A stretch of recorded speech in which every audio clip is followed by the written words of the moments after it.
Okay, so welcome everybody. This was bugged earlier. It might still be bugged, but let's just give it a shot. Is it going to show everything? Yeah, whatever. You could still find it on there if you look at the bottom. That's a whoopsie on my part. I'm sorry. But you got Group C is what you're looking at. Lewis got 1 win, and he's up against FreakinAndy. FreakinAndy.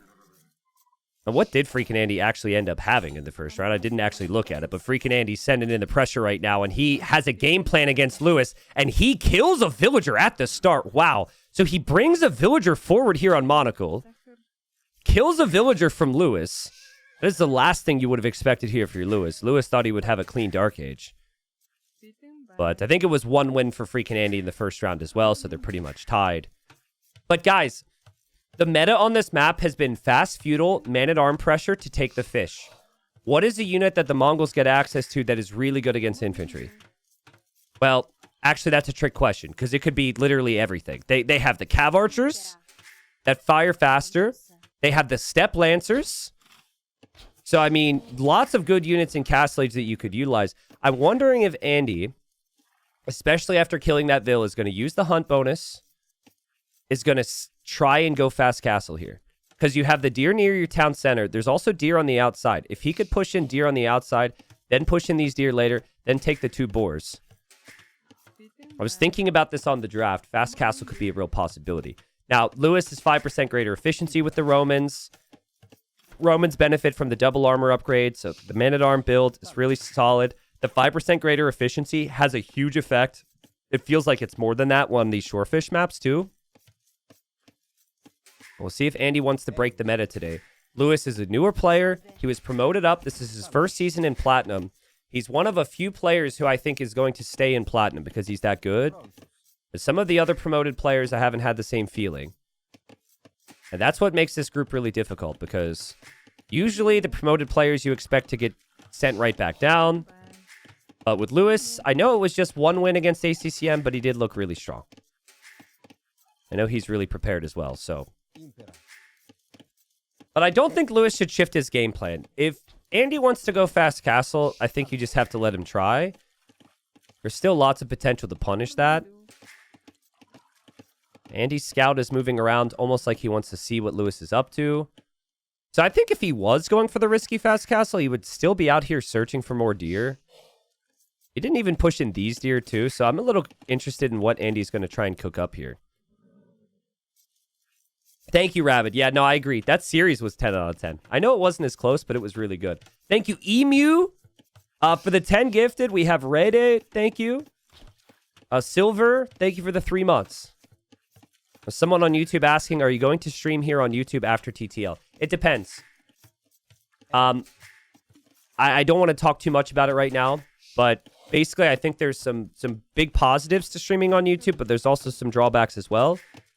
And so this Titans League season is a month plus of me testing it out, and afterwards I'll review, and I'll talk to you guys about it. I'll say, this is what I liked about streaming on YouTube. This is what I didn't like streaming about YouTube. This was the drawbacks, if there were any.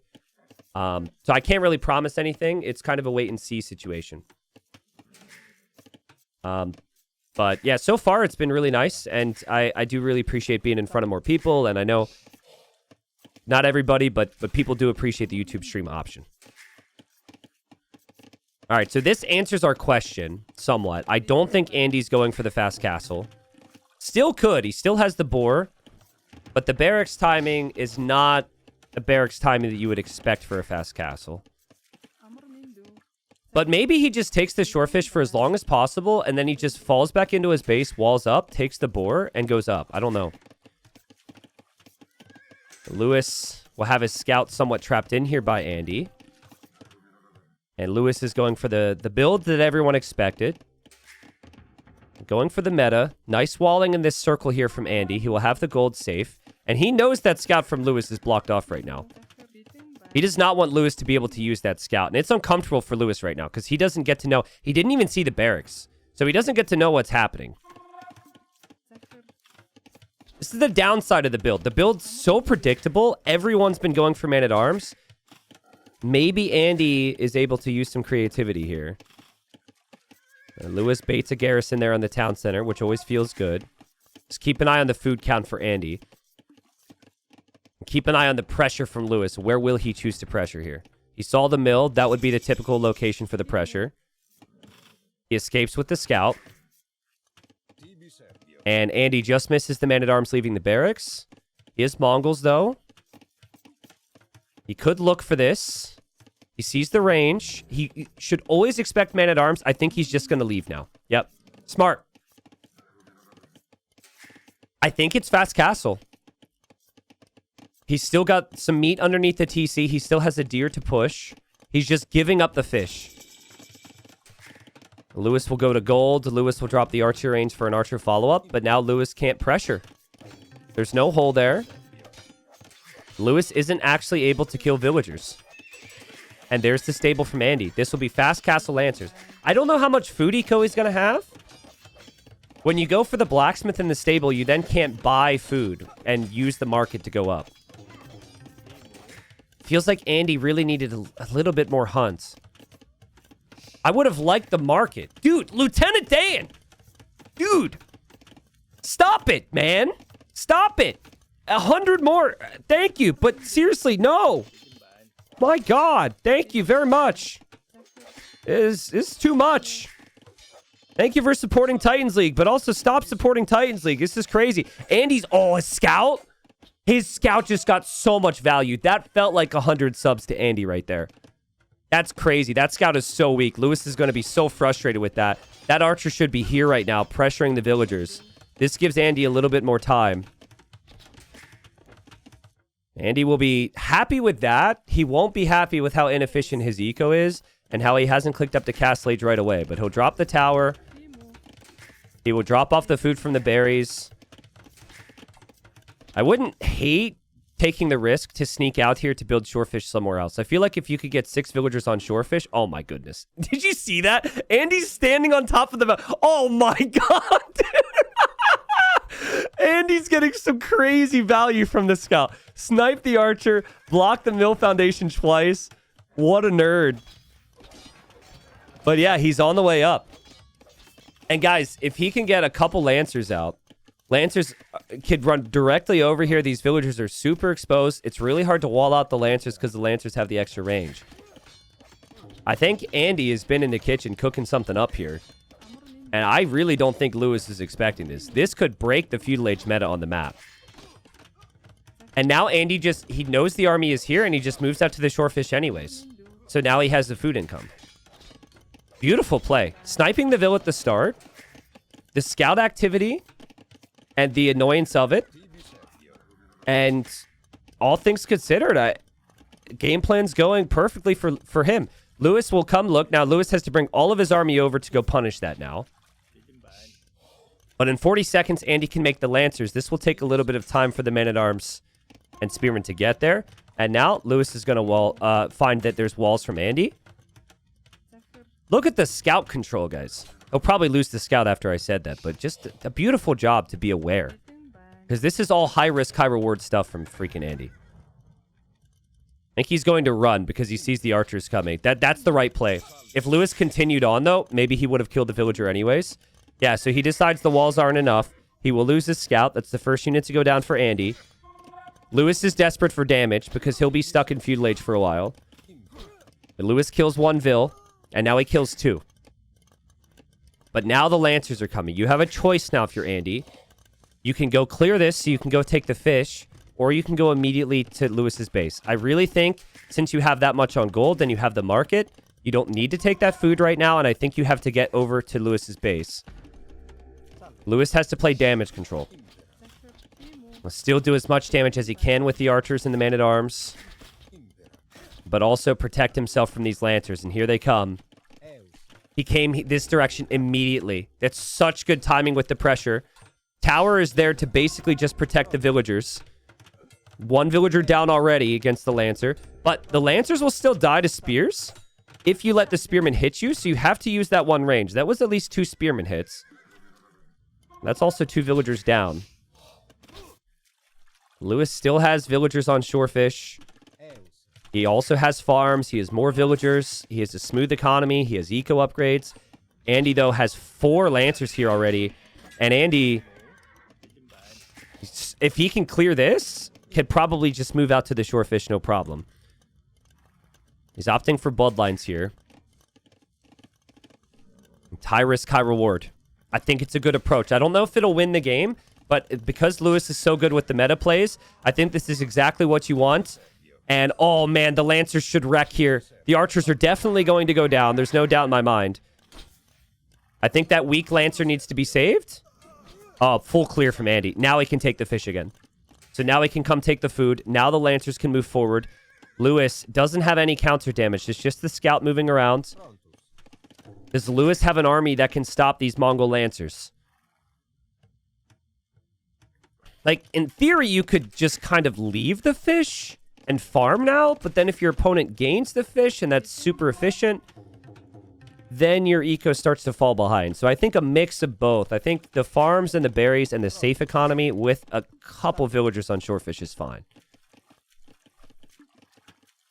And the Lancer is just checking the backside here for Andy. Nice walls here from Lewis. 90 seconds away from Castle Age. I would say maybe making Knights is the best play here for Lewis. Because it's a tanky mobile unit that could catch up to the Lancers. A lot of people would go Pikemen, but the Lancers can still poke them down with that one range. A couple Knights, a couple Monks could make sense. Lewis has managed this pretty well. I look at Twitch chat just to see how things are going, and one guy said, I just pooped myself. That's the first message I saw.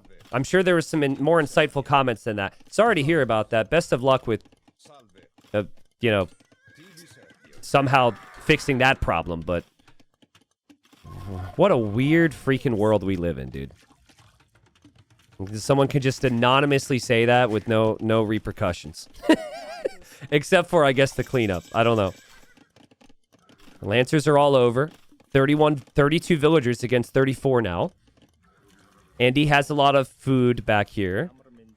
But he only has 7 Lancers. There's still an army from Lewis. And this has gone largely unspotted. Andy doesn't know that Lewis is still making archers. Will he find out? Seems like it. I'm curious on how sneaky Lewis will be. Don't know if he knows about these 3 villas, but you could argue maybe not taking those 3 villas to go out here. Nice walls from Lewis. Obviously, I think that's being too sneaky. I think you probably just kill these 3 villas. But that does give Andy some time to stabilize. But like, what do you do then if you're Andy? He's dropping a town center. He's actually leaving the fish there. And Lewis has the scout on that villager. And now he has the crossbows here, and nice counter damage from Lewis. I think the spearman went down over here, but honestly, Lewis has played very impressive. This is a lot of pressure. He's going to fully abandon the fish, it seems. But Andy now knows about the crossbows. What type of weird monocle game is this? Usually everyone's on the shorefish, but now the shorefish is lava. No one wants to be there. So both players are going to need farms, and at least in Andy's case, he doesn't have any yet. He does have some hunt on the backside. That's a nice town center, but crossbows are an issue, and cav archers could be an issue. Roman cav archers are not the best cav archers ever, but it's certainly better than 0 cav archers. And at least for Castle Age, it's probably fine. I like it because of the mobility. Andy with the Siege Workshop will play in towards Scorpions now. This is full adaptation mode from Andy. This is what he thrives with. Lewis has adapted really well to the pressure. Wondering where Lewis will want a second town center in this game. I feel like down here could be really good if he knew the wood line was there. There's deer, there's gold. You're also near the shorefish. How does Andy take control of the land? How does he turn this game around with the military control? Because he just has a couple Lancers. He's going to be picked apart right now by Lewis's army. Lewis goes for a snipe, doesn't get it. Still has the other army over here, though. Is it too late to try your own cav archers? I feel like that would be really strong. But it seems so expensive. The blacksmith upgrades are costly. The archer ranges as well. He's at the limit with resources. So for now, Andy's just going to boom. Boom and play defense. The cav archers will find the Lancers there. There's the Siege Workshop from Lewis. And Andy doesn't see it. That is a great Siege Workshop. There's quite a few vills in the wood line there. That'd be a perfect area to pressure. And crossbows are still around from Lewis. I'm just amazed at how easy Lewis has made this look to survive this. Earlier today, I watched a Gold League set where Doubt played Sobek. And Doubt went for Fast Castle Lancers, and it just ended the game against the Romans very, very quickly. That wasn't Mongols there, he was Jurchens. But, like, Lewis just a fine mix of keeping Vills on the shorefish and adding the farms. He's very patient. And now the mangonel. Oh, it's actually a ram. I'm not sure I love the ram, but ramming down the market could be okay. Would have preferred a mangonel. I feel like it's got to be mangonel there. But he'll go ram and cav archers on the wood line. Still microing back here. Still microing back here. Lancers went against the tower, and Lewis had to garrison. And now the ram will go for the market. Andy has relied on this market an awful lot this game. But he does have a mangonel on the way now, which could take down the ram. So maybe the market actually survives. Andy has an 8 villager lead. I don't know how he hasn't lost more, because he's been under constant pressure. But the Vills, while they might not be efficient, they are still alive. This is where Andy needs his damage control to pay off. He repairs the market. He goes for the mangonel. He gets a snipe. He can repair the market again, and now that ram's a little bit of a waste. Unless Lewis takes it down with the CA.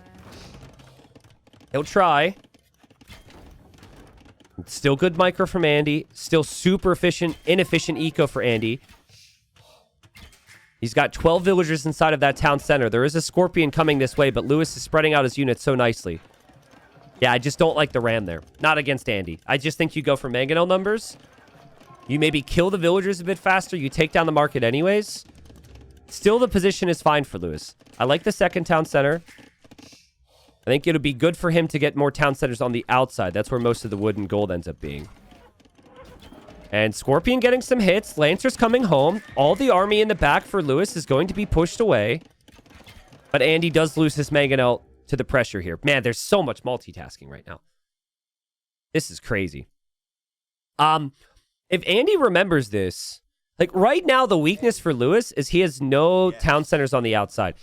If Andy remembers this and just double checks with a couple Lancers again, villagers could go down very quickly.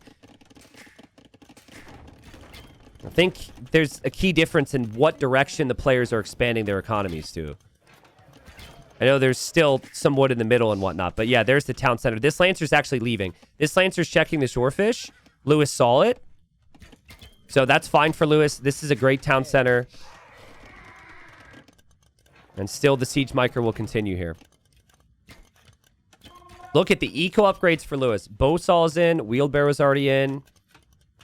I know Horse Collar is a good upgrade to have, but he doesn't really have that many farms right now. 15 Cav Archers and counting. Bloodlines is in. He's got healthy numbers. Ballistics could come in as well. Andy just can't stop the Cav Archer numbers. He needs to avoid them. So that's a good start. Nice snipe there. CA will simply come home. Lancers had their timing. Crossbows were still here for Lewis. It's a good place to park them because it denies the gold, but he didn't see that town center. There's Horse Collar for Lewis. I like the patience. Just attack the market. Take down the market.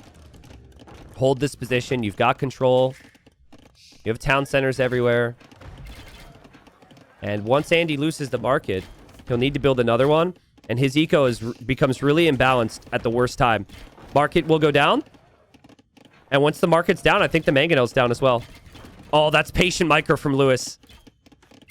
He could just take down the market. The market's 6 HP. Okay, Andy just destroyed his own market, actually. Yep, and then you dive. And then you can take the mangonel. And now you're right on Andy's town center. This is just so difficult for Andy to recover. He tried the risk. Lewis just too good. The micro's just too good. Another mangonel goes down. Another mangonel goes down. Onto the wood line now. Villagers getting massacred. Still just no army for Andy. He's just got siege. 3 town centers for Lewis. I'd love to see a couple vills on the shorefish now. Like 10 vills on the shorefish would be super nice. Because Andy's full focused at home. I don't know if it's needed though. He's ahead in vills now. has the farms, which is more consistent long term. Andy has 1 Mangonel, 2 Scorpions, and 2 Lancers. I guess in the back of Andy's mind, if he can get to Mangadai completely win the matchup. So that's where he still has some chances here. And there's many of these Cav Archers are weak. So if he can land a couple big shots with the siege, if he can drop a castle and start to make Mangadai wreck the Romans. I don't think Romans have much of an answer if there's triple castle Mangadai production. Not sure where the crossbows went, to be honest with you. But they got cleared up. Maybe the Lancers did it. They have 5 kills. But there's Cav Archers coming this way. There's Cav Archers coming this way from Lewis. Lewis dropping town center number 4. We'll maybe need to end this game before Imp. Early Imp, there's still a window. I think you play towards trebuchets just to take down the Mongol castles. And Cav Archers on both sides. Andy's still playing with 6 army. This is... If I were to describe Andy's playstyle, it's playing with as little army as possible. He gets really good value from his army. But you do need to play in towards numbers. He's keeping good track of this. With ballistics not being in for Lewis, Lewis hasn't killed as much as he maybe should. Yeah, but Lewis will take the Scorpion. Lewis still running around. Lewis still 4 town centers. Lewis getting ballistics, and there's the castle now for Andy. Has to go up. Has to go up. Attack grounds? Attack grounds? No attack grounds. He didn't see it. He noticed too late. And he ran out of gold to repair. He has no gold to repair. Oh, that's so unfortunate. And now the castle's been spotted. And now we'll lose Vils. Oh, no. That's so brutal for FreakinAndy. If he had a little bit of gold to repair, the Mangonel probably survives. But just beautiful job from Lewis the entire game to just still keep coming and sending an army to Andy's base. The castle goes up, but it's now 81 villagers against 60. And again, like, I'm looking at the resources for Andy. He never has the res to get upgrades. More villagers coming this way. More villagers getting sniped. He doesn't even have 100 food. So fletching is kind of tough to get. Mangadai are good, but they're not that good. You still need lots of upgrades. And now, I think with Lewis's resources rising, he should think about bringing villagers forward. Get a castle up on this hill somewhere. That way you're in position in Imp to just treb this down. Might not even be needed, to be honest. I think his lead is so big, he could probably just play Roman Cav Archers and beat the Mangadai. But he will click up. And Lewis forces Andy to tap out. Just look at the difference in the units created there, guys. That was the difference. And Lewis, just so consistent with the army. I think the most impressive aspect of Lewis's play here was just how he dealt with the early pressure. Some players will completely panic and they'll overproduce units in feudal and then their castle time is really late. Here in this case, Lewis lost a couple vills, but he got some counter damage. His castle age time was still pretty good. It was still 20 minutes. I think it was just that fine balance of 4 to 5 villagers on the shorefish and protecting them. And then the rest of the villagers safe in the eco. I think if you end up playing this map normally, you would have 10 to 15 villagers on the shorefish, but he just adapted his play. And for FreakinAndy, I think is a really good shout, though. I think this just tells you how little confidence he has against Lewis with meta play. The fact that he would draft Mongols and play it this way instead of playing any of the other civilizations and playing into feudal age just tells you how he sees it. So, all right, so I'm really interested. I hope this goes late game. I'm hoping that it does because this is some big brain time from Lewis. Turks has played before in Gold League. Andy has definitely picked Turks. I know they have early game bonuses, but he's likely picked Turks for other reasons. I think his plan is to get to artillery, and if he can get to artillery, get that +2 range on the bomber cannons. But if you get +2 range of bomber cannons, as Andy is walking forward here, and Lewis will not see him, if you get +2 range on the bomber cannons, as Lewis finds the villager with no loom, that gets matched by the traction trebs. Traction trebs don't need any unique techs, and you have 14 range. So I think Lewis understood when he saw Turks that it was going to be playing towards bomber cannons. He then thought, my traction trebs are insane. If we go Imp, I get the extra projectiles with the Sitting Tiger upgrade. And now Andy, because he's worried about that, because he actually thinks his opponent has the better civ maybe, is trying to do something different. That is how I would break this down. Right now, Lewis is hunting for him. And Andy's villager is actually walking on home. Lewis is super paranoid right now. He's like, where is the Vil? And where is the Vil going to go for Andy? Is he just going to walk home now? That would be kind of funny. Ooh, tiny detail. The deer dies right there. So if Lewis looks, he'll see the dead deer and knows the villager went that way. But yeah, I think Andy has just given up on the idea of a sneak. I can't think of any explanation. There's no real bonuses for the Turks to sneak villagers. So I really think that he's worried about the Wu.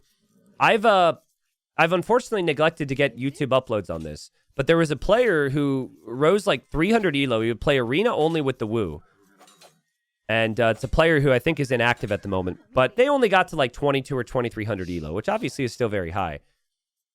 I talked to them. I said, like, why are you doing this? Like, what do you think about this? And they said, I'm going to keep doing this until they nerf the traction trebs from the Wu.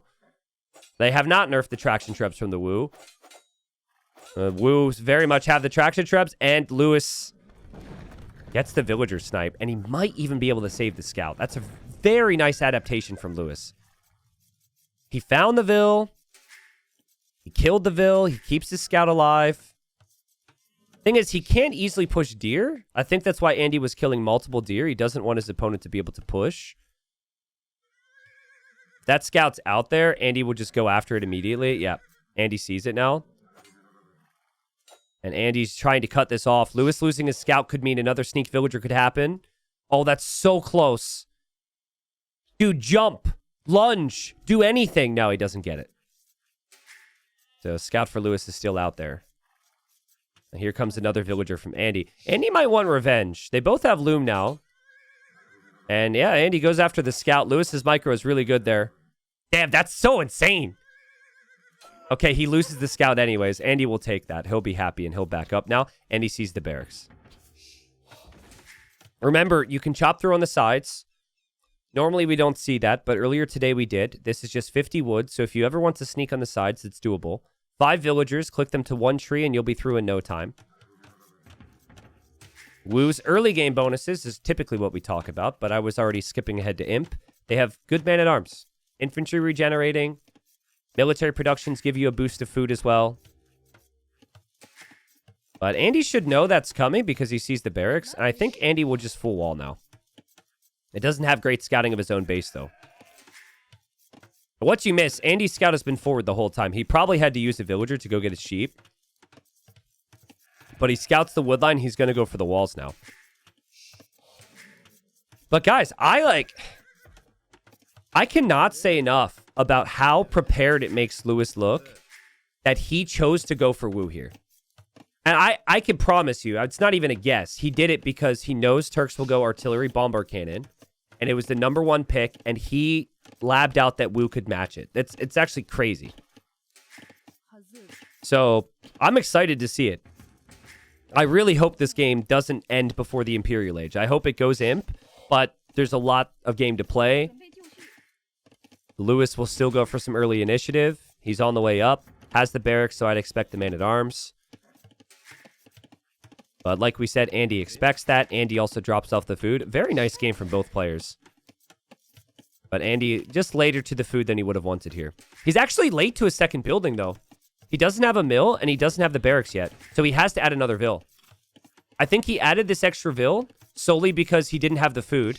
Now he'll drop off food and try and click up, but he can't because his building isn't completed. And now he has to add another Vil. That's kind of rough. Against man-at-arm timing, that's a bit brutal. The barracks does count as the second building. The mill will as well. Barracks will be up so he can click up. It's not the end of the world, but if Lewis has a very clean follow-up with an archer range, Andy is man-at-arms, and maybe arson, he's got a lot of time here. I don't think there's any holes. Andy would never have a hole in his walls. Famous last words, but I think he will always check. That's him checking right there. He clicked behind the wall. Villager couldn't get out, so there's no holes. Lewis is 4 men-at-arms. Lewis doesn't know what he's running into. because he lost the scout, and he will find the walls here. You kind of want to find houses because it's a bigger target to pressure, but you also want to pressure near where the berries are because that's the only thing on the front. Lewis will go with the tower. Andy does not see that tower, but it is just a one villager tower. I think Andy's plan is just to drop a house there. Or he'll just drop another palisade, and now the scout comes out, and now he sees the tower. Whoa, sorry about that. Sorry, that if I hold in the fog of war hockey, it becomes a rave. Hopefully no one's watching with epilepsy. Walls are going down. Man-at-arms will be through. Andy just trying to delay this tower a little bit. And then once he's in feudal, he can build his own tower. And he will drop his own tower there. Tower that doesn't fully protect his berries, but he has to keep himself alive because he has no army right now. Nice pressure from Lewis. The best part about the pressure from Lewis is it's all calculated. He didn't overcommit with vills. His economy looks really smooth behind. He'll notice this as well and potentially kill the scout, and he does kill the scout. So nice pressure from Lewis. This is exactly what he wants. And now he's forced to tower. What does Andy accomplish with this tower? He keeps the army out in one position. He still can't take the berries. Now Lewis could just attack the houses and have the archer follow up anyways. So I really like the position for Lewis. And I think he'll be happy with it too, because when he compares himself with Andy, he'll feel like he's the better standard player. Andy's still, again, just opting for low army numbers, lots of walls, lots of risk taking. And he'll drop a blacksmith now. Arson is already in for the man-at-arms, though, so these houses are going down quickly. This is what I meant before. You can group up all your man-at-arms on one house, and it can go down so fast. There's 2 archers for Lewis. Third's on the way. It's 2 archers for Andy. Third's on the way. But third is like 80% away from being produced. Lewis is already producing his 4th behind this. Typical Andy, though. He's still able to hold. He does have good eco upgrades. He does have the additional vill. And he's defending. So this is where it gets rather complicated, because from Lewis's perspective, he's just hitting walls. And there's a way to get through. You can go to the sides and you can chop this. But if you loop your army around, if your army's no longer actively fighting Andy, Andy's then going to expect it, and Andy's going to go over there and double check the sides. So Andy doesn't have any reason to go double check that right now because the army's always here. And now another tower from Lewis. I like that. He needs to break in. Like, with this much army, he needs to get value from it. This is also a good area to pressure because that's Andy's stone. Andy will see that. There's not too much he can really do about it except micro his archers. He does know about this other stone in his base if he wants to take it.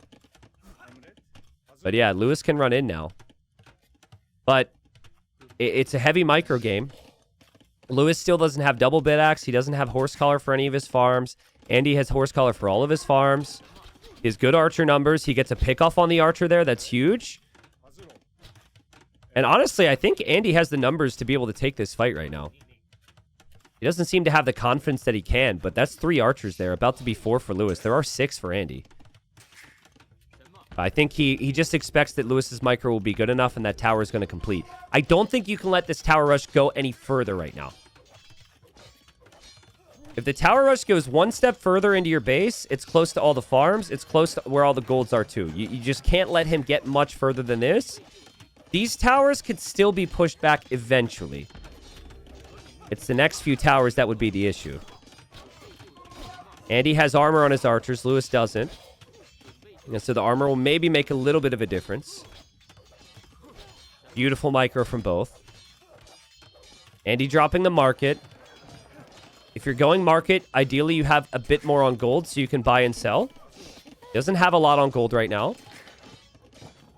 He's actually sending villagers to batter down this tower in the middle. We'll see if he gets that down, but that could be a good position to clear up. There's a lot of gold in the middle long term. Being the Turks, you might want that, but I think Andy wants a counter tower here. I think he'll sell off his wood, and I think he'll buy his own tower. I think he has to, but it's a little late. Maybe he's just buying his way to Castle Age. Just just really feels like Lewis is so much military control. And Andy can never counterattack because Lewis is fully walled as well. And, oh, the man-at-arms come over. Man-at-arms came back. Snipe a villager there. That's such a good tower from Lewis. That's 1, 2, 3, 4, 5 farms that basically can't work now. That's so good. Andy will take this tower down anyways, though.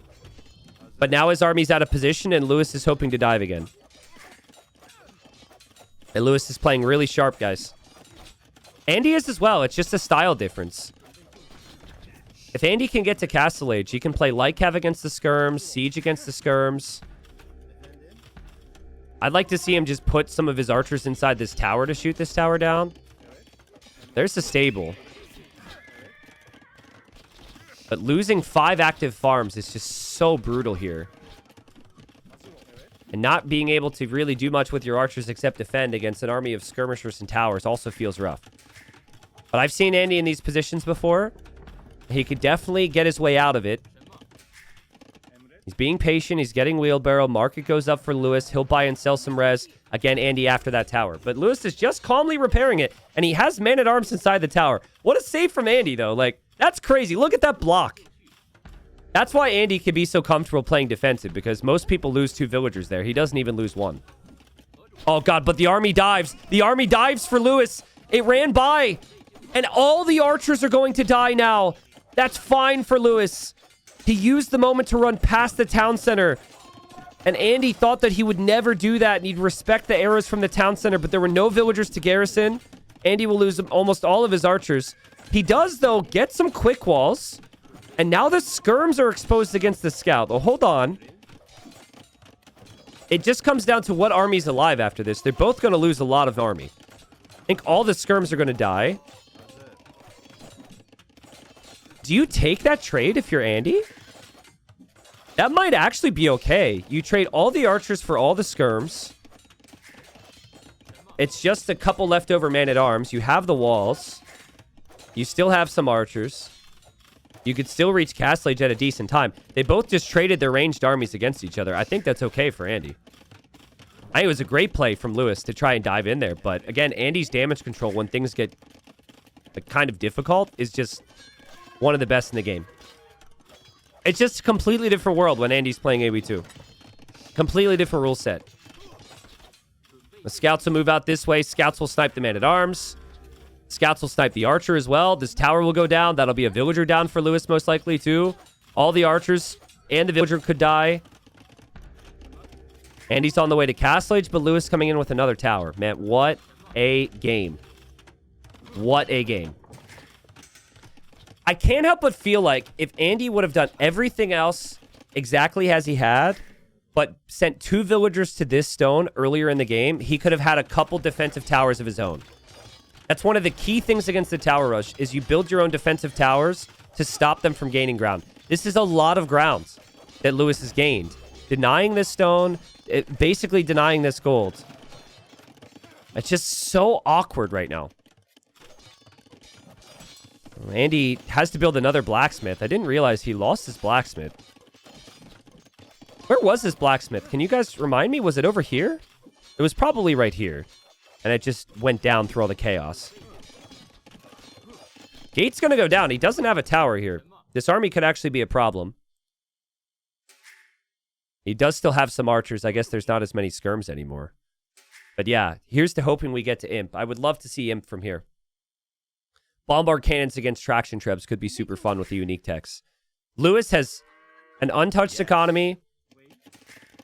Lewis can boom here, no problem.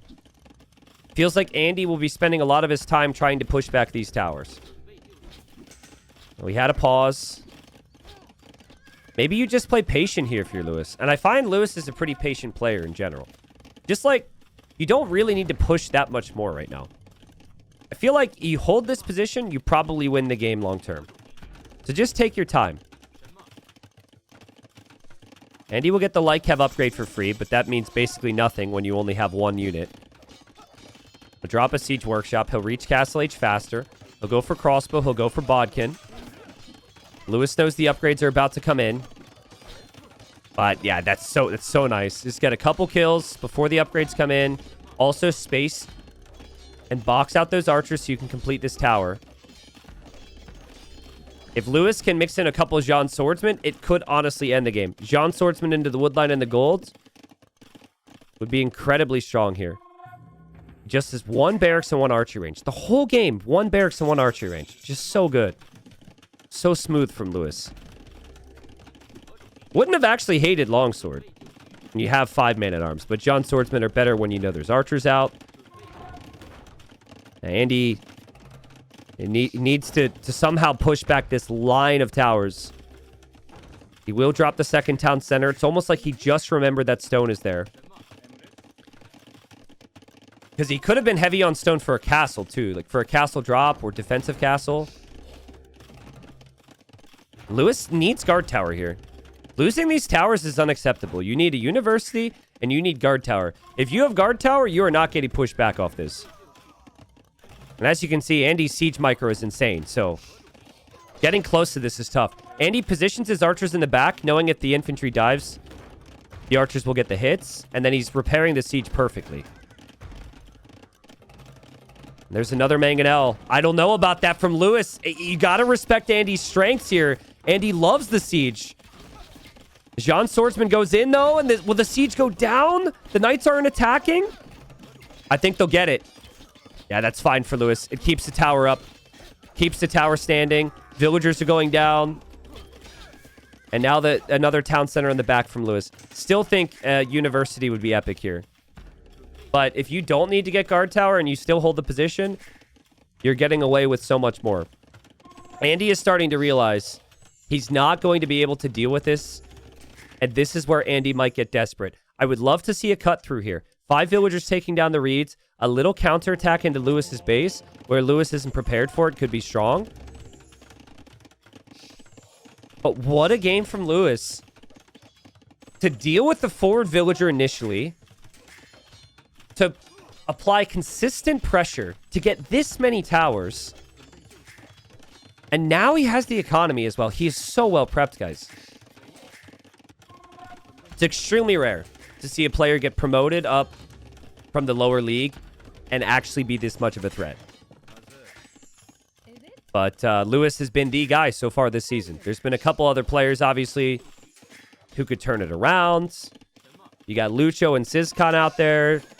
Lucho and Sizcon, very good players, I felt, coming into this. Mihai has also done a really nice job. He was a promoted player from Golds. But Lewis is quality, and I know, and I talked to him yesterday, he's extremely prepared, and he practices a lot. He's taken this very seriously. Okay, here it is. If I had to guess, I would say the play for Andy is going to be Cav Archers this direction into a castle drop. The only way Lewis loses this, well, maybe I'm exaggerating, but I feel like the key for Lewis right now is outposts on the sides. You can have no surprises here. You have full control over this game otherwise.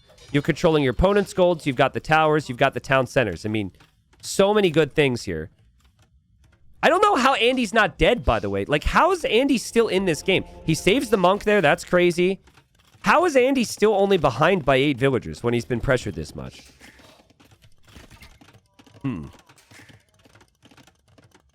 Someone says, what's the criteria for promotion, T90?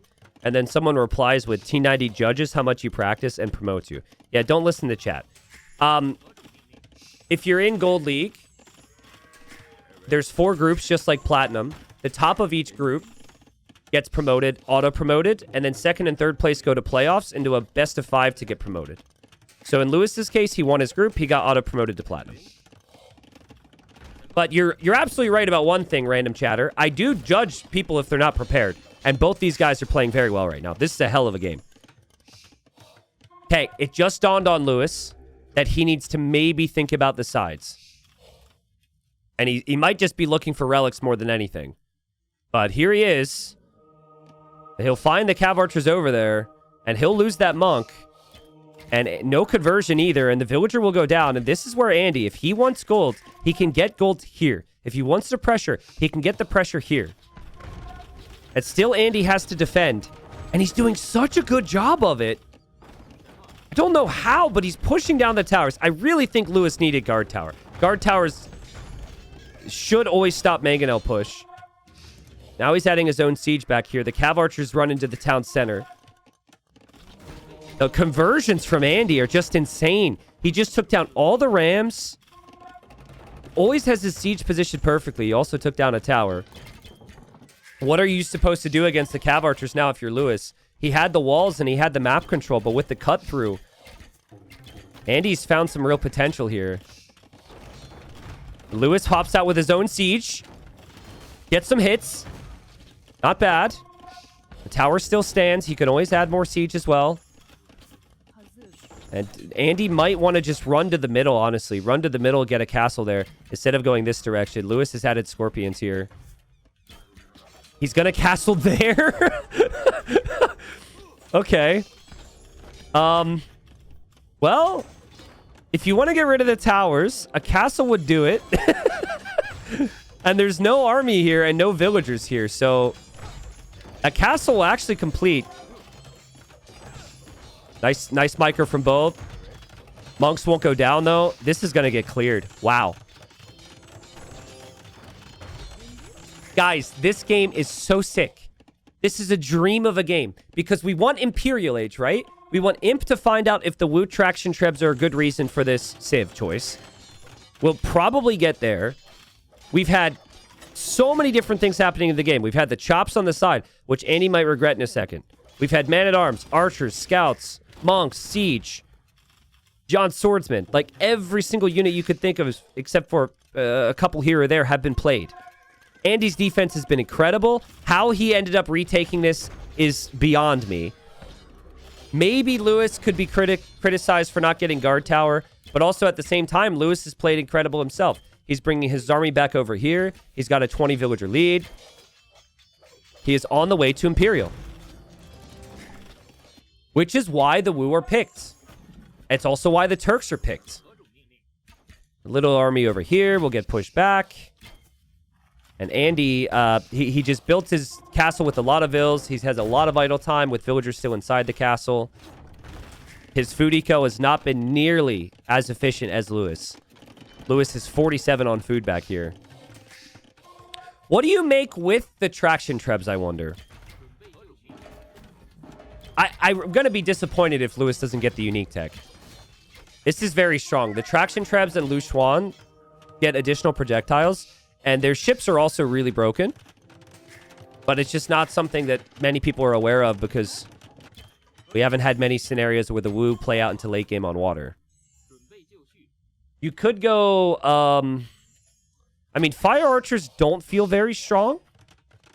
So maybe you play like Halb, Hussar, Traction Treb. Just kind of play units that don't cost gold, then spend... You want to get to like 15 Traction Trebs that are always protected, and then I don't think you can lose. You have to play a very campy style with them. Andy coming back in this direction is important. Also, all that gold in the middle, very important. I don't think Lewis has a game plan to do anything fast in early Imperial Age. He's just now getting some upgrades on Cav. Love the outpost over here. Could easily chop through and just raid Andy over on this side. I know Andy has the castle, but Imp upgrades change things. And now Andy will see Imp, and Andy's going to be like, huh? He's Imp? Because Andy hasn't even clicked up. Great pressure from Lewis. Lots of army from Andy. I think Andy has plenty of time to balance out his eco. Will this area be the key?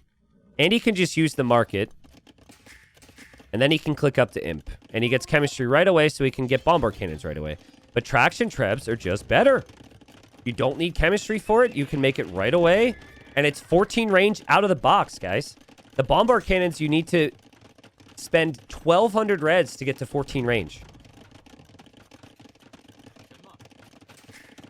More upgrades flying in from Lewis, who's still got a booming economy. I think the patience he showed is because he's practiced, because he's tried this before, and he knows how good the matchup's going to be. Otherwise, if you're against Turks, you're kind of worried.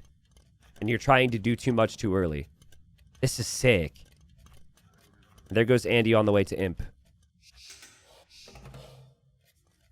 So yeah, Traction Trebuchet. This was added in a recent DLC. The initial opinions on it some people thought this unit was horrible. I think that they jumped the gun on that statement. And people were saying that they were bad and they didn't do enough damage against buildings and stuff, which, I mean, sure, they did a little less damage against buildings than other things, but the 14 range is ridiculous. But you need patience. You know how I say do not trickle treb for regular trebs? It's the same with traction trebs, but you need to even have more patience with it. Lewis is chopped over here. He's dropping a gate. That might be denied, though.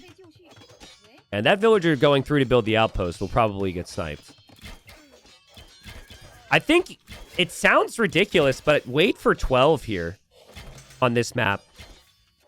Because with the unique tech, it's busted, man. I'm telling you. It's so good.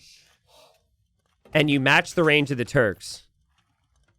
He's going for He Guang now. He's going to get Sitting Tiger. The Sitting Tiger is the upgrade we're talking about. So he came prepared, like we expected. Imp upgrades are going to be in for the He Guang. They have +6 attack right now. And the Pierce armor is not bad either, considering these are still Castle Age Cav Archers. If you watch the shots from the traction trebs, you'll see the additional projectiles in there. That's what that tech does. And he's got a lot of monks back here, so I think Lewis needs to back up. Also, fighting with Cav and choke points is really awkward. Like this from Lewis, taking the gold in the middle. Oh, man. Oh, man. Careful with the Cav Archers here. Lewis is going to dive. Lewis is diving.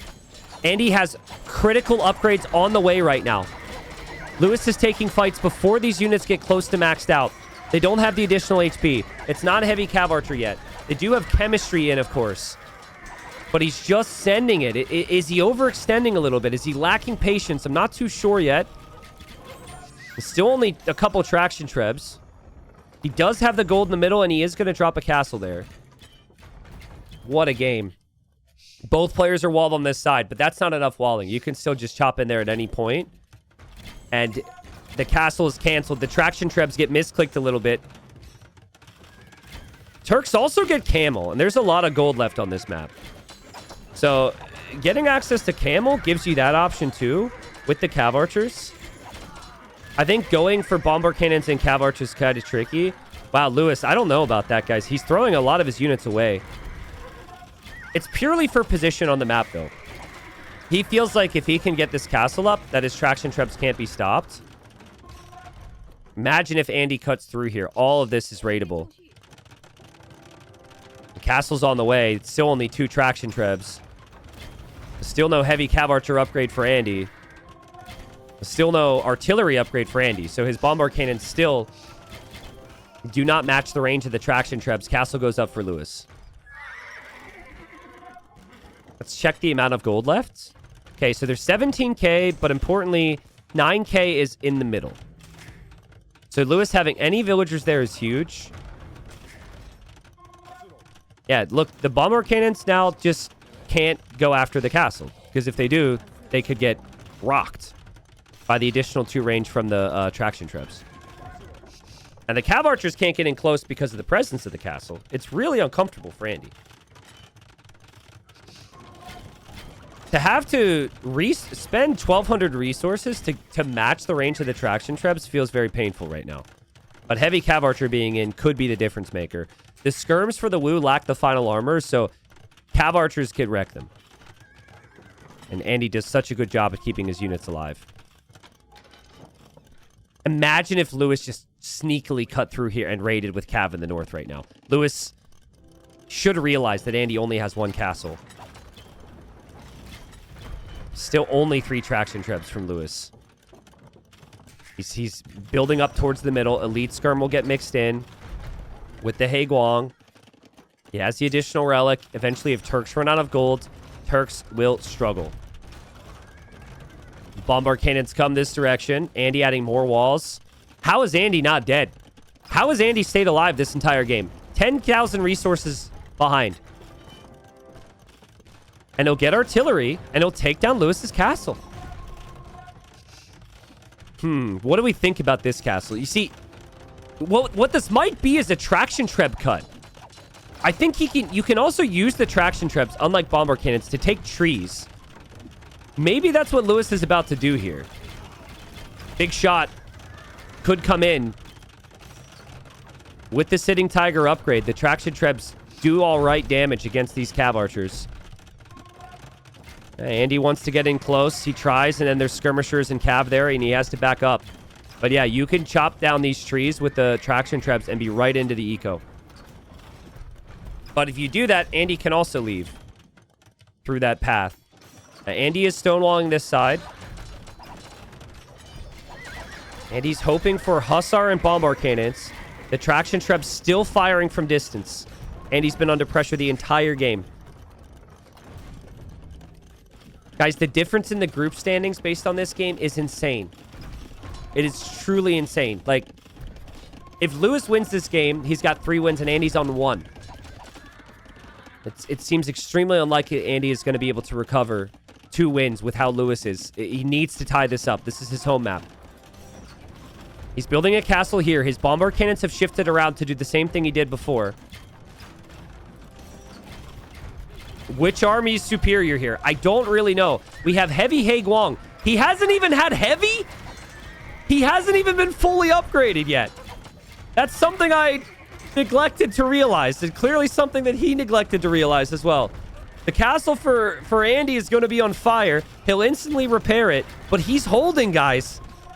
He's somehow holding here. The castle will go down. The one Traction Treb's getting hit. Both players will lose their castles, though. Wow, what a game. Lewis still has all this gold. He still has good trash units. He can still make skirmishers. Turks can't make skirmishers. Andy is running out of gold in his base. I'm seeing about 1,300 gold there. I don't know if he has anything more than that. He is on the clock.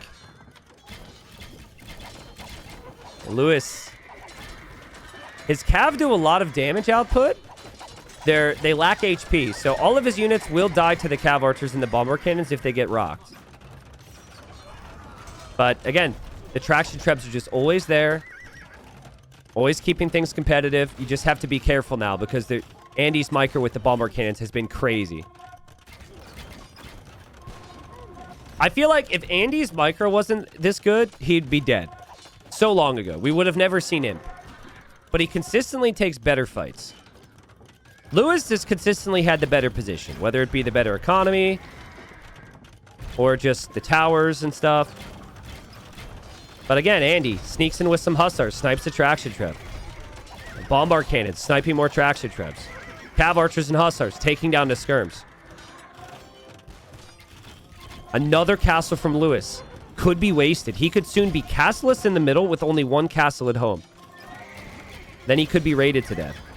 And in these late game scenarios, you need to keep every Cav Archer alive. And Andy has done that. This group of Cav Archers has 60 kills. This is all the Black Forest games and arena games from Andy. He loves these late game scenarios. Look at the micro, dude. Where are the Traction Trebs? Lewis is sick of this. Lewis will dive now to take the Bombard Cannons. But at what cost? And will he even get them? I don't know if he'll get them, guys. He hasn't microed them down. Oh, no. Lewis realized that things weren't going his way. He decided to send it. He loses his whole army. Bombard Cannons survive in the back as well. And now there's a trebuchet from Andy. And now it's Andy's time. What a hold. How is Andy not dead? Lewis has done so much this game to have the map. Feels like Andy's been in his base the entire game. But he picked the Turks for this. He picked the map because of his strength with this style. And that castle's gone. Castle's down. Castle's down, and critically, he saves the Bombard Cannons again. Crazy stuff. He's dealt 5k damage with these 4 cannons. More Hussar upgrades coming in as well. He hasn't had Blast Furnace, so they'll get even stronger. I think Andy feels like this is his moment, and he's going to use what little golden stone he has remaining to start to drop the Bombard Towers. And he clearly believes he's about to win the game, because look at how many villagers are exposed here. Wow. I thought Lewis had it. I thought Lewis had it. Maybe not having heavy on his He Guang for a while was the issue.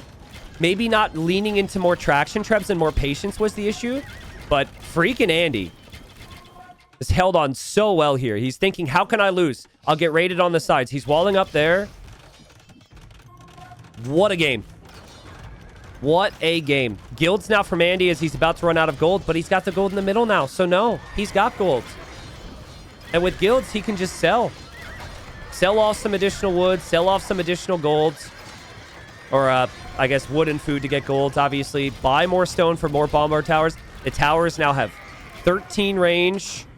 And all of Lewis's production are on the front. Of the gold that's remaining, 95% of it is in the middle.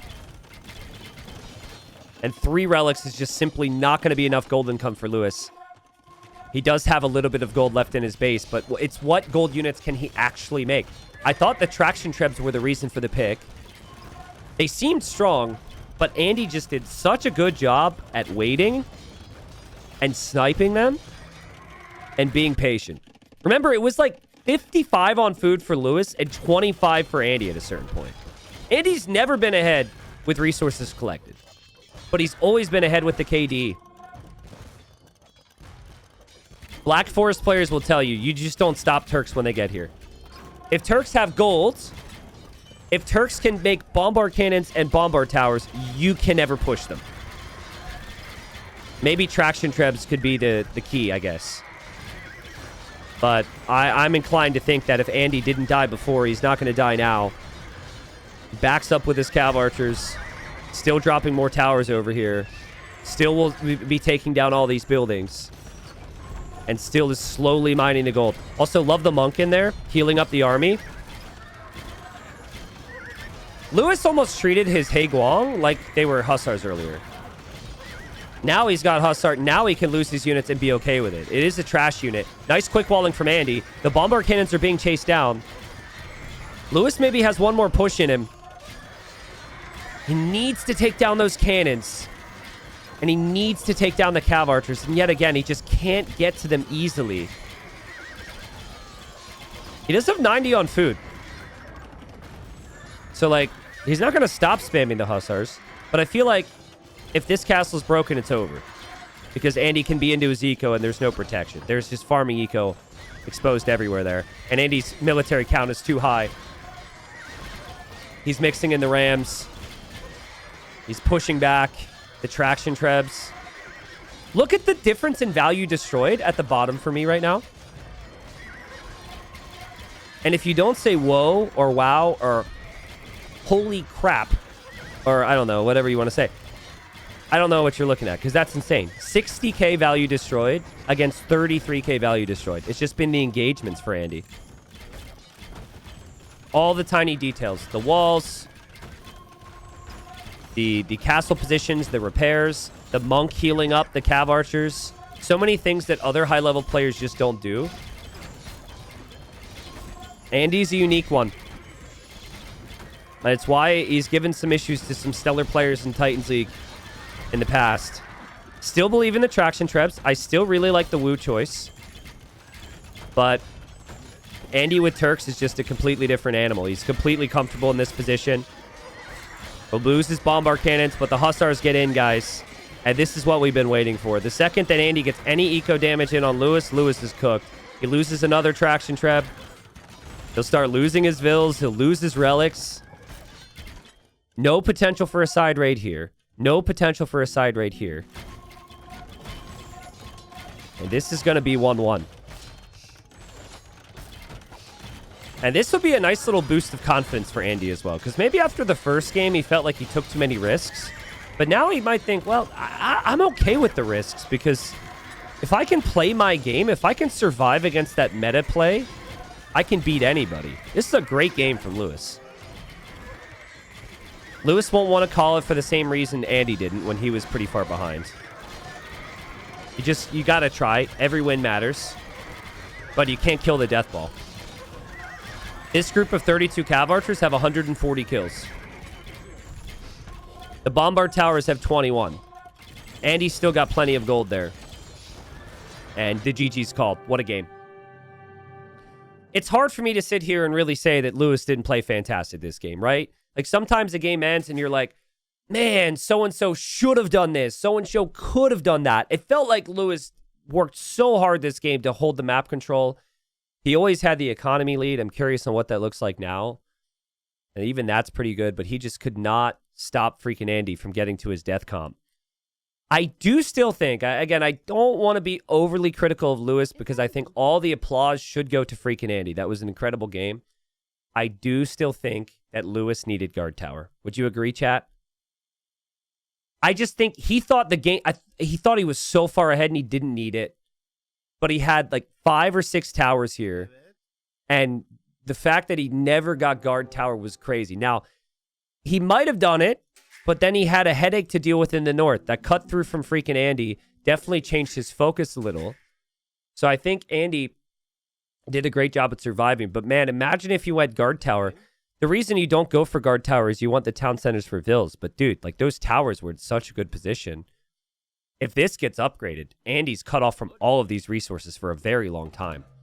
So I still just kept watching this game, and I was thinking, how is Andy not further behind? I just didn't understand it. This was so much pressure. Look at the stats right now. 5 villager lead for Lewis.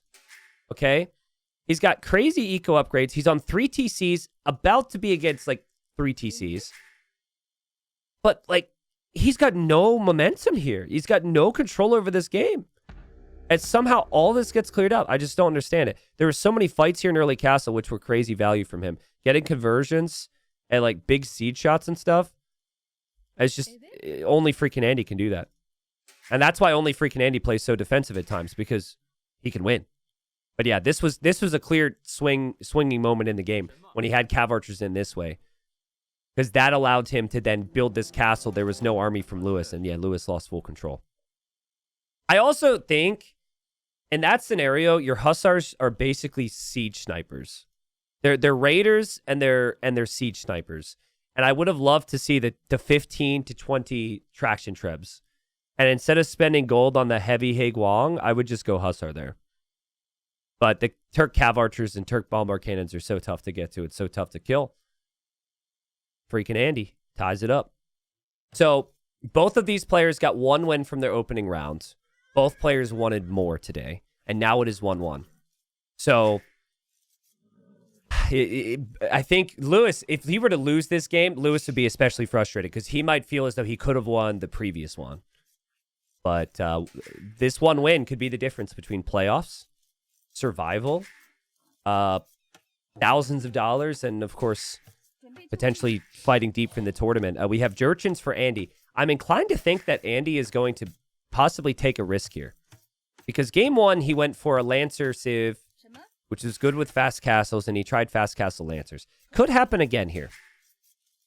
Jurchens is a good Civ if you want to play standard on the map, and play in towards scouts, and play in towards cav archers, play in towards some fire Lancers. They actually have a lot of sneaky options. They also have the Grenadier unit.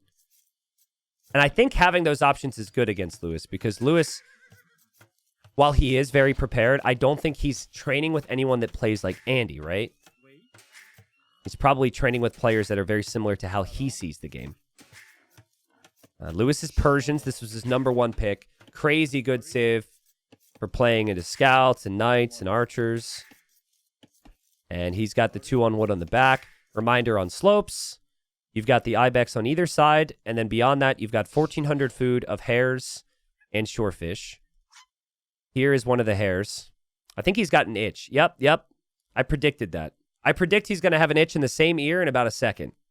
Oh, man, that's a really itchy ear. You feel... Oh, man. Gee. Okay, it's over now.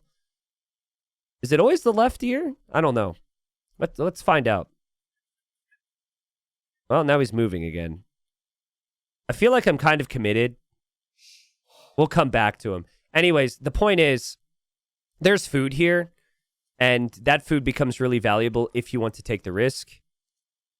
And that also means the players are going to need to scout. So Andy will scout this side. He won't see anything here, but he doesn't see the ibex. So he knows that Lewis pushed 1. If Lewis wants to push the other one, he'd have to come back over here. 4 on wood for Andy. That could be a lot of things. It could still be the fast castle I mentioned. Could also mean for an early barracks. And Lewis himself is actually going to go for the early barracks. And Andy, if he keeps going this direction, will actually find it. Yeah, so he'll see that. That's a nice find.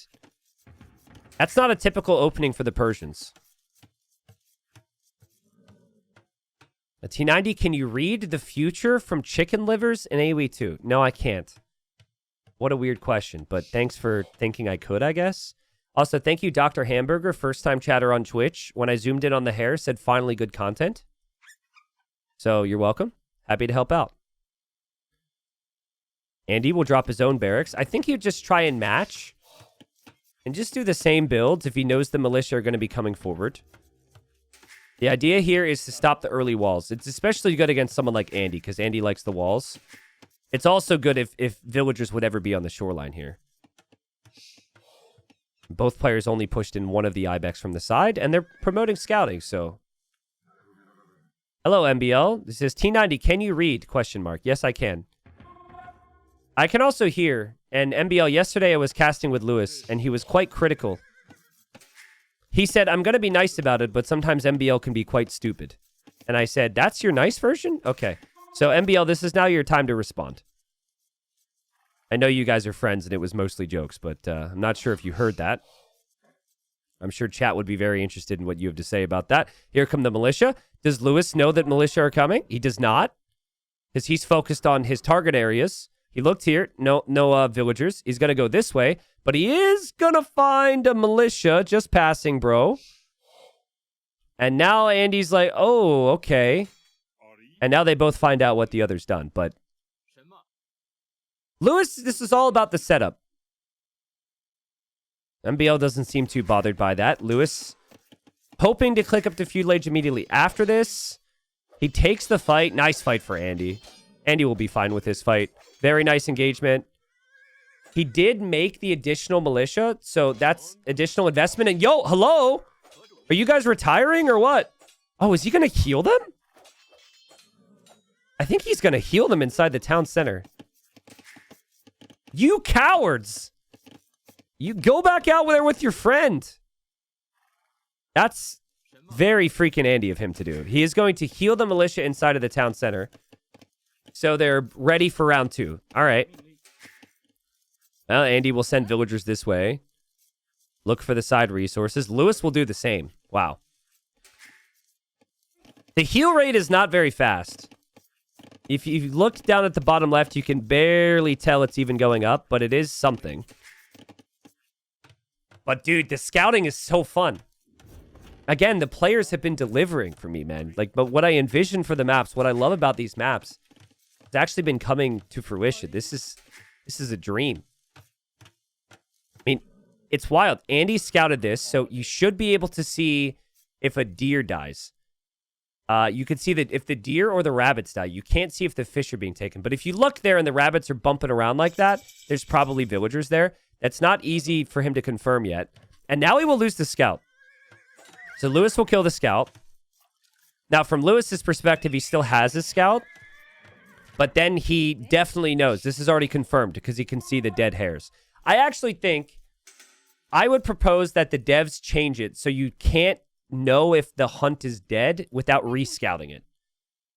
But with how the game has always worked, you can always tell if a scouted area with hunt, if an animal has died. Here come the militia who got healed up a little bit.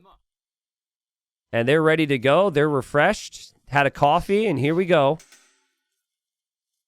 He doesn't know what Lewis is going for because he lost his scout. And it's not that common to see scouts, but now he sees 2 scouts and now he knows. So 2 militia into scouts from Lewis. I like the build. But hey, Andy at least trades some HP here. Andy behind this will be going archers. And Andy should recognize these villagers might need to move to safety. That's the downside for Andy, is Lewis has a lot of time. As I explained the other day, though, it used to be with the definitive edition. If you had a gold scouted, like this gold, and someone was taking it, the animation on the gold, the graphics of the gold would change over time. And then they rightfully changed it so you don't get to know if someone's taking the gold without scouting. I think it should be the same for hunt.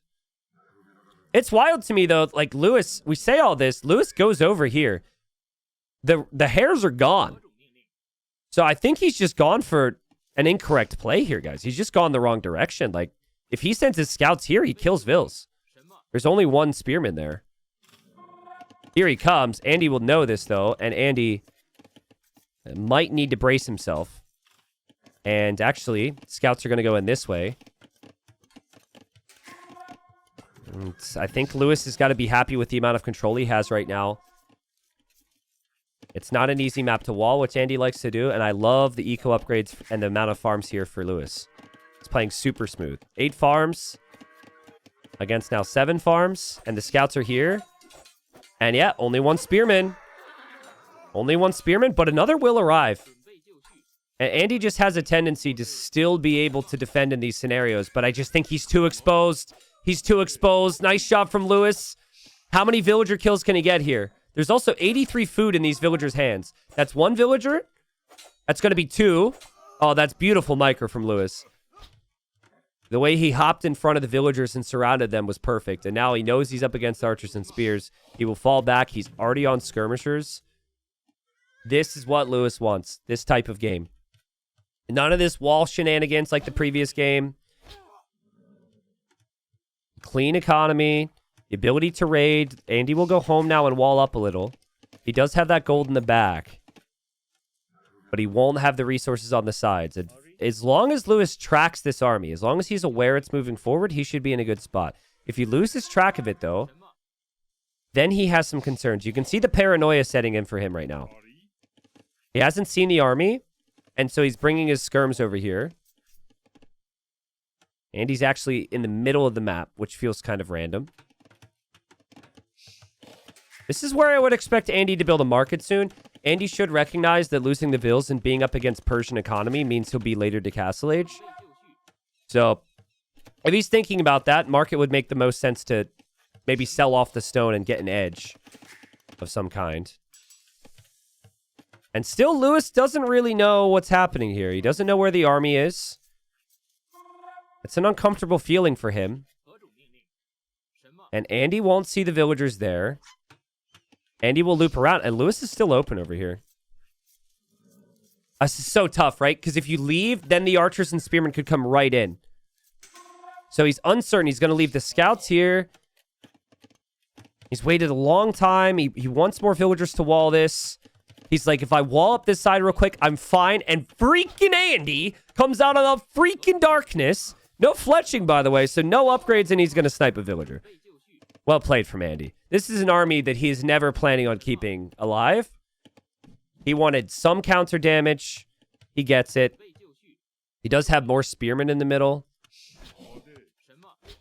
But at the end of the day, Lewis is still going to be feeling very happy with this.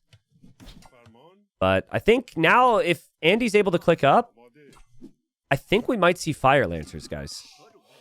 I talked about this the other day with Ornlu. So Fire Lancers in the Red Bull ladder qualifier and whatnot, they seemed really strong with certain civs that already had really good bonuses otherwise, right? Like Vietnamese and Koreans and Chinese, getting the Fire Lancer with their bonuses felt very strong. Nice micro from Andy. This is pretty crazy. How is he getting value here? This is insane. He's killing skirms with spearmen and 2 archers. And the skirms have upgrades, and the archers and spearmen do not. But, you know, the Jurchen Fire Lancers, they attack 25% faster. And the Jurchens don't have as many other bonuses compared to the other civs I mentioned, so it feels like they kind of needed something. And the Fire Lancers fit right in. But, I mean, Fire Lancers feels like the obvious play right now. Your opponent is on Skirmisher, so you don't want to play more archers. Your opponent gets Camel, so you don't want to make, like, Step Lancer. Only other thing I could think of is you could play Grenadiers. So I don't know. Andy actually canceled armor. He was getting armor for infantry, and now he's building an archer range in the back. So I don't think he's going to go for him. Lewis will look. He'll click the spearman and see if there's any upgrades. If he doesn't see the upgrades, he might not think it's Lancers. Almost feels like Cav Archers for Andy now, which doesn't feel great against Skirms, which doesn't feel great against... yeah, it doesn't feel great against Skirms. Maybe it's Grenadiers, though. The thing about Grenadiers, it's super high risk, high reward. They have the splash damage because they're a gunpowder unit, so that can really devastate the opponent. It's just going to be cav archers. Look at Andy sneak out this way. He wants the second town center. He has no map control, and he's going to take the risk to go out here. Wonder if Lewis will spot that. Does the scout see that? My favorite thing about AoE2 is probably the way Fog of War works. It's so good. Like, the amount of situations where this happens is crazy. That's so funny, dude. He doesn't see it. Seriously, if they added a base of 2 vision to every single unit in the game, it would ruin Fog of War for me. But also, if they took away 2 tiles of vision from every unit in the game, Fog of War would be drastically different as well. It feels like there's just enough reward for having units on the map. It's so satisfying that Lewis is so close to that, but he just doesn't see that. But, like, cav archers against skirms.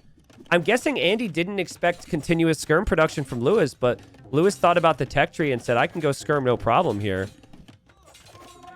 They also add cav archers behind, and these skirmishers and scouts are doing more than enough on their own. I don't love the cav archer opening from Andy here. I think Fire Lancer would have maybe been the better play. Jurchens have a bonus for it, and it costs wood and gold, just like the cav archers.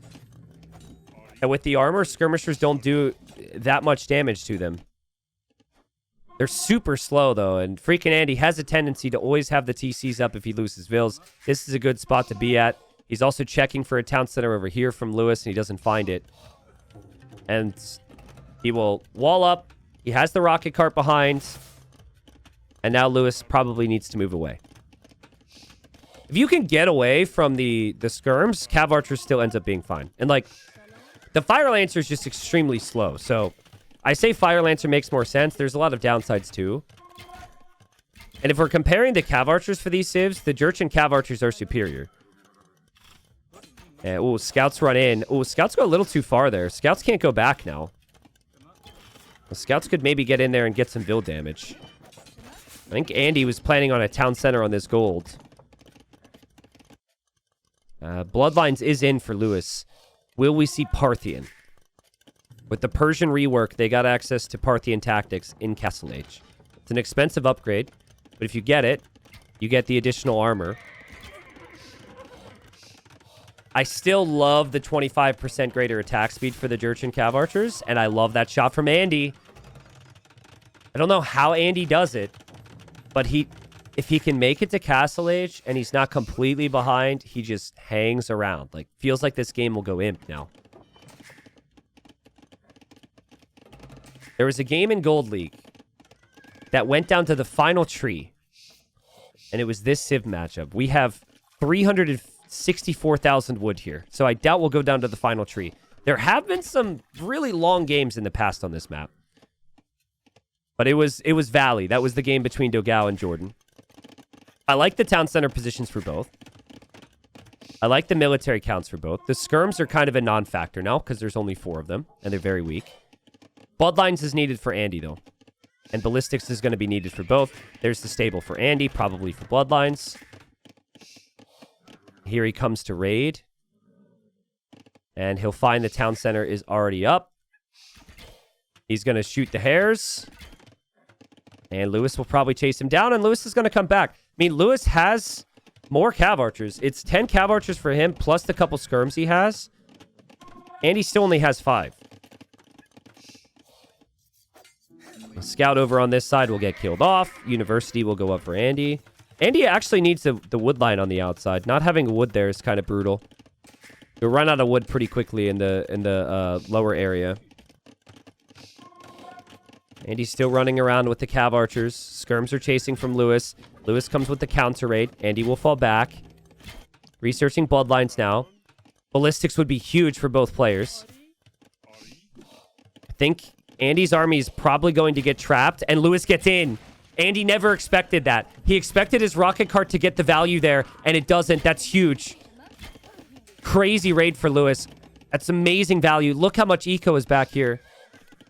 And he does escape with these cav archers, but it's still just the core issue is Lewis consistently makes way more army than Andy.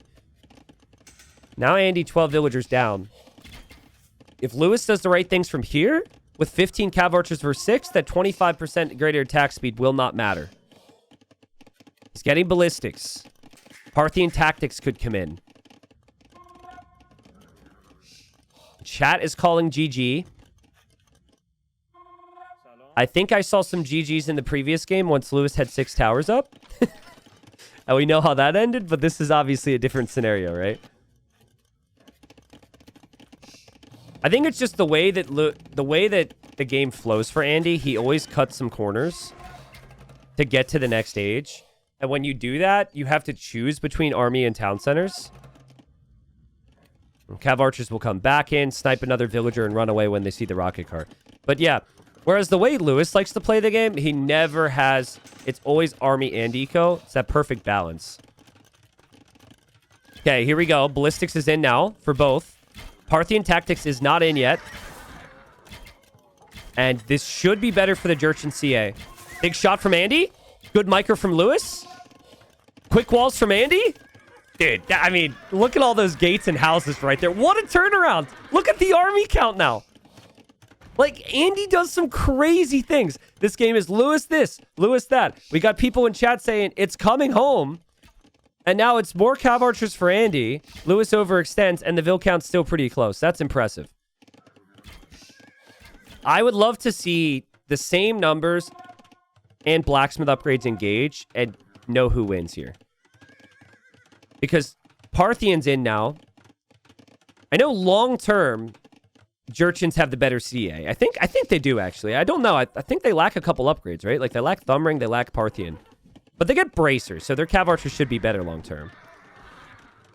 And just like that, 3 nice hits there from those skirmishers from Lewis turns it around. But, yeah, I would still say that Cav archers should be close here. The attack speed is usually a pretty good bonus. Rocket carts feel pretty unimportant now. It's all about the Cav archer numbers, but Lewis makes that look so easy. Just dives right in. 2 rocket carts down just like that. Look at the amount on food for Lewis, guys. 40 on food. It is 18 for Andy. Crazy macro from Lewis. It's just so good. It was the same in the previous game, but he couldn't finish Andy. He couldn't break him. But here, there's a lot more avenues to attack. There's many different areas you can go. Andy will always run away from Lewis, it seems. He never wants to straight up fight. And if somebody keeps doing this to you, you have to force the engagements. Whether it's a siege push or what's coming next, the castle drop could work. I think Andy saw... That's also crazy. He sees the Vils, knows what that means, and will preemptively drop his own castle. Oh, no. It's going to swing again. This castle might not go up. Lewis is in panic mode. It's... FreakinAndy holds on. Lewis will back away. He'll probably want a castle over here now. Still 42 on food for Lewis. He's bringing his army this way. I think he wants a castle up here. Will Andy notice the army movement? He doesn't have outposts. He doesn't see it. If Lewis gets this castle up, it could be a game ender. That's 2 town centers, and that's the main wood line for Andy. That wood is so important to him. These wood lines in the middle are not going to last very long. Oh my god, Andy sees it and drops a market. And just dropping houses. And he's dropping a tower because he knows he needs to deny it, but it's too late. Lewis just repositions the castle. All the army for Andy will go this way now. I think Lewis's castle will complete. Andy needs some counter damage now. Things could get crazy here. And I keep saying freaking crazy. Screw that guy on YouTube who pointed that out. This could get wild here. This could get ridiculous here. This could get insane from here. Because the army for Lewis is on the front.